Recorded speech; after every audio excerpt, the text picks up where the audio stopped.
Joy, could you tell us what inspired you to write the book, Designing Service Processes to Unlock Value? The work that I've been doing for many years now is looking at how customers and the service provider, how they interact in order to co-create the service, to make it more efficient, to make it more effective. So I thought I had something to say to a broader audience, not just an academic audience, on that. And the trend that I've been noticing, the trends that I've been noticing over time, is that the service landscape itself has really been changing. In other words, where years ago, if you wanted to cash a check, you went to the bank and you interacted with a teller. If you wanted to take money out of your account, you went to the bank and interacted with a teller. Now there's so many more options for how you interact and actually create that service. With the bank, you've got ATMs, you've got online banking, you've got telephone banking, those sorts of things. And you're seeing these same trends occur in all sorts of industries. Think about education, which is the space that we're operating in. Not too long ago, your only option was to register for a class, go to the classroom, and there was a teacher standing up in front of the classroom. Now we have online education, synchronous, asynchronous, all sorts of options. And so with this understanding that the landscape has changed so dramatically for how services can be designed, it's not just the service provider providing a service, doing all the service tasks, and then having the customer be a passive recipient. Customers are getting more and more involved in the actual service provision process itself. And so as I've noticed these trends, and we've seen these trends play out over the years, most of them have been enabled by new technologies for self-service. One of the motivating examples in the book is on ATMs versus self-service checkout. And I think that's something that most people can kind of grab onto as something that means something to them. And I'll talk a little bit more about that later. But you know, we're just seeing so many different opportunities and different ways of thinking about designing services. And that's where my research and my work has been focused on. And so I think it's difficult for a lot of people to really think systematically about how do you incorporate those technologies, how do you decide what should the service provider do, what can they do, what's the best way to design these services given such a palette and range of options that they now have. My work in particular has been oriented to knowledge-intensive services, things like consulting, medical, legal, educational types of services.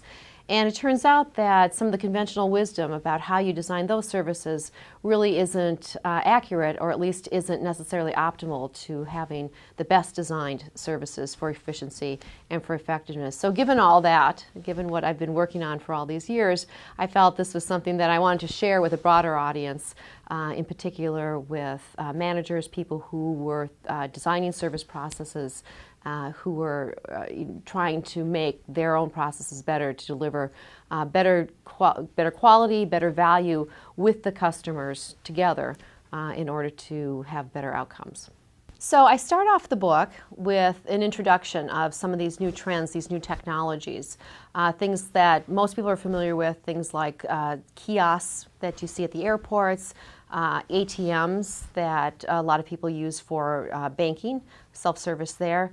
And I give actually a motivating example at the beginning of the book about the contrast between ATMs and self-service checkout at the supermarket.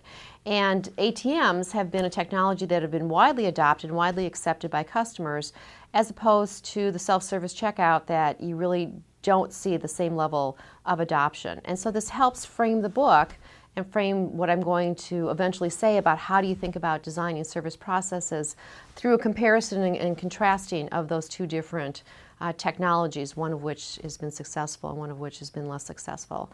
And the bottom line there is, when you want to get the customer involved in the service process, you need to make the process easy for them. You need to provide a technology that's easy to use, and or you need to train the customer in order to be able to use that technology effectively.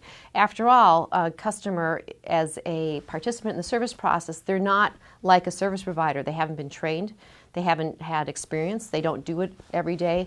And so for that to be effective, they need to have some sort of ability to provide a decent level of service, even though they're not a trained service provider. And ATMs really meet that criteria.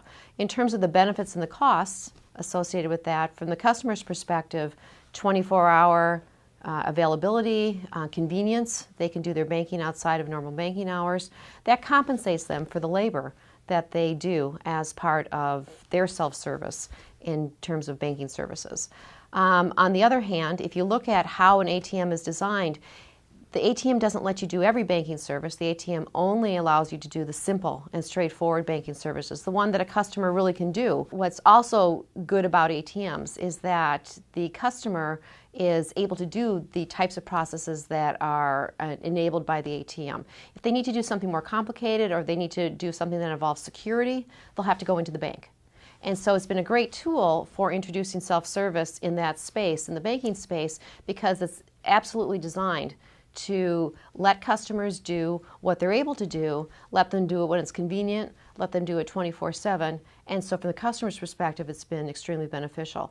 Obviously, from the bank's perspective, it's had tremendous benefits, especially in terms of cost reduction, fewer tellers, fewer physical locations, and that type of thing. You can contrast that with the self-service in the supermarket, the self-service checkout. A lot of customers, and you'll see this when you go into grocery stores, the lines will be long for the full service and no one will be at the self-service. And so the question is, why is that? Well, if you compare that with the ATMs, it's a lot more difficult to use self-service checkout at the supermarket.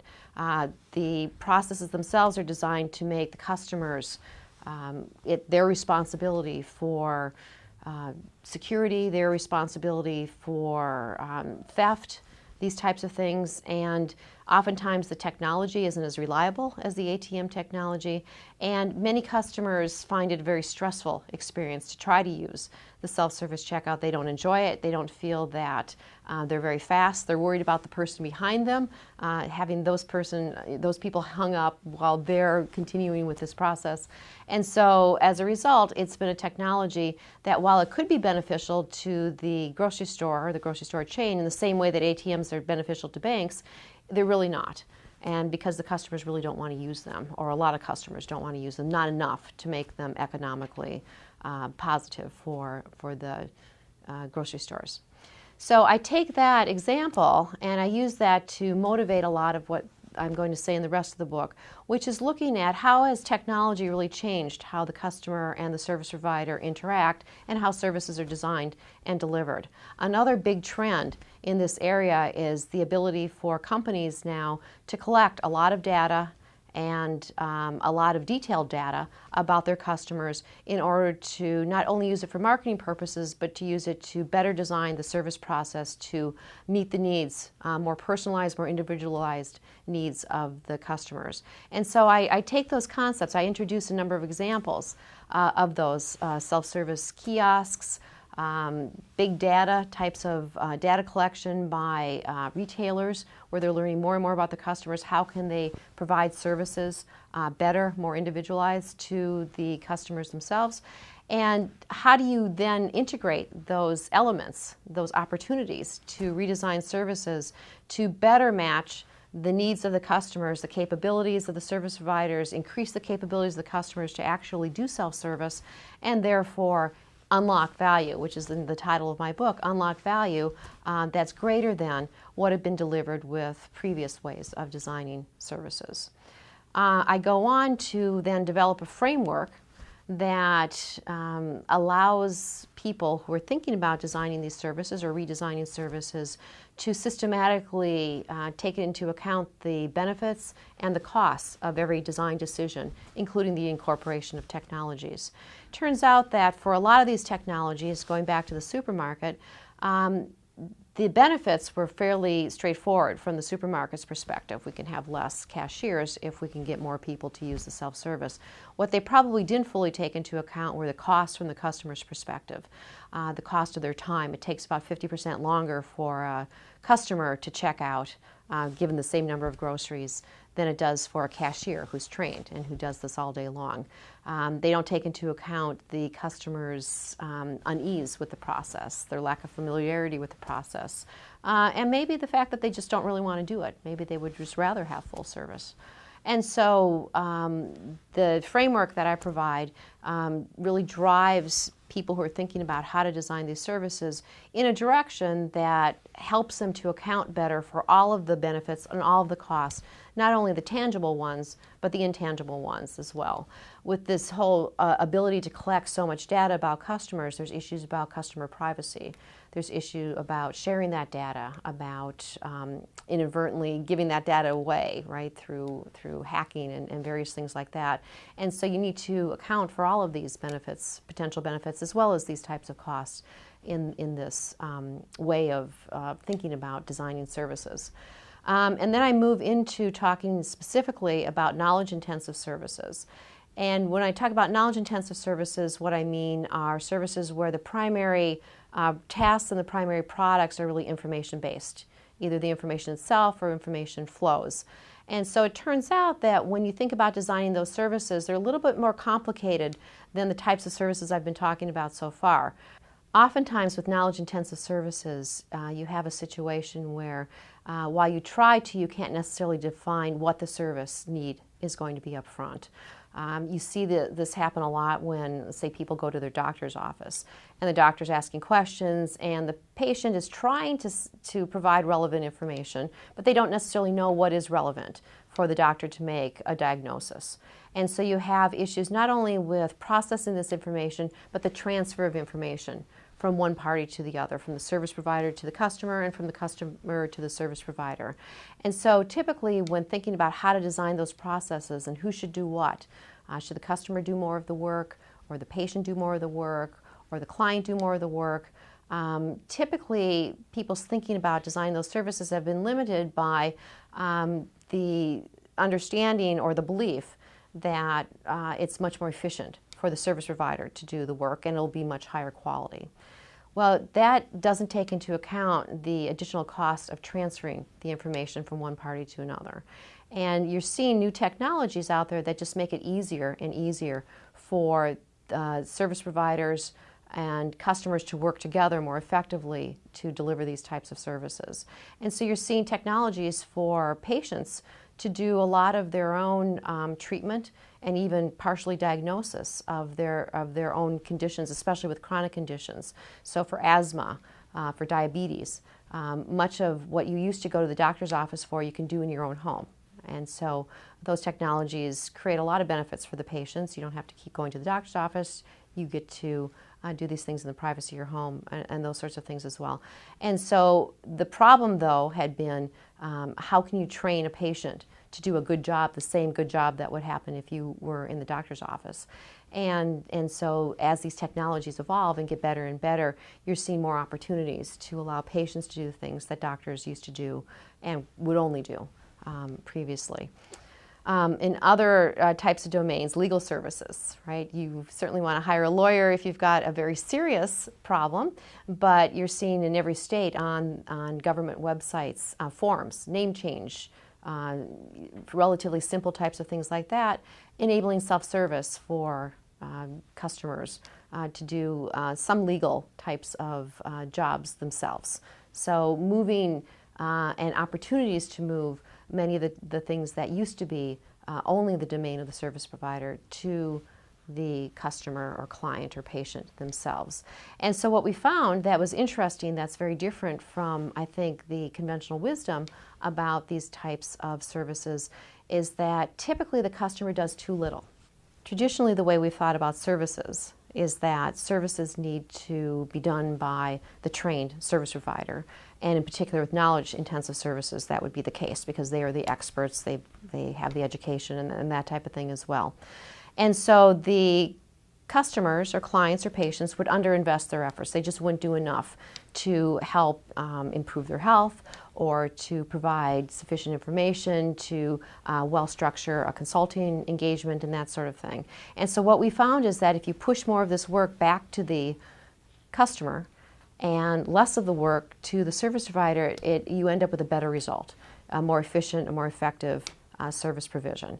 And so I talk a lot about what are the special issues you need to consider when you're write a lot about what are the special issues you need to consider when you have a knowledge-intensive service where the product really is information and information flows. Many of the things that we think about those processes aren't necessarily right in terms of how we should actually design them. And then finally, finally, I get to talk about this idea of not only unlocking value, but unlocking the underlying capabilities for various participants in the service process. How do we make the service provider better at what they do? How do we make the customer better at the tasks that we're asking them to do? And so I provide a number of examples of how customers and service providers are working together. Let me just give you one example of that. There's a number of technologies out there for remote monitoring. So you have equipment, for example, lab equipment, diagnostic equipment in your hospital. And instead of having that equipment break or malfunction or a need for maintenance, and somebody at the hospital calls up the service provider and says, you know, it's time to come and maintain the equipment or fix the equipment, a lot of that monitoring work and diagnostic and even solving problems proactively are being done by the equipment providers and their service providers who would otherwise do the maintenance and the equipment, fixing the equipment when it breaks. And so what's great about that is that the customer no longer needs to be involved in monitoring that and making sure that the equipment is up. And this is equipment that you definitely want to be up. It's expensive. If it goes down, you're not going to be able to diagnose and treat patients as effectively. And so that's a great example of unlocking capabilities. The ability for the customer to report problems right when they happen, and the ability for the service provider to diagnose and oftentimes preemptively fix problems before they even occur. And so we're seeing so many different technologies and so many different ways that these sorts of things are being done that it's been really exciting to think about and then to write about in this book. There's many, many examples of that nature. So in terms of using this book in a classroom, their model, the Business Expert Press model, is that these books are written for a broad audience, but focused on people who want a very specific topic, are interested in a specific topic, and can sit on a plane for 3 hours and read this book. Okay, so they can go from coast to coast and they can read this book, and a manager can go and then implement some of your ideas. So that's one part of the market for these books, and that was sort of the basic model that Business Expert Press put out as a value proposition to me and other faculty. Alternatively, it can be used in the context of a classroom as one of a portfolio of books that address a general topic, let's say service operations, in a particularly focused manner, and putting together a number of different books there. And so it can be used to really get in depth to a particular topic. In my case, how do you design service processes? How do you bring the customer and the service provider together in order to do that effectively and efficiently?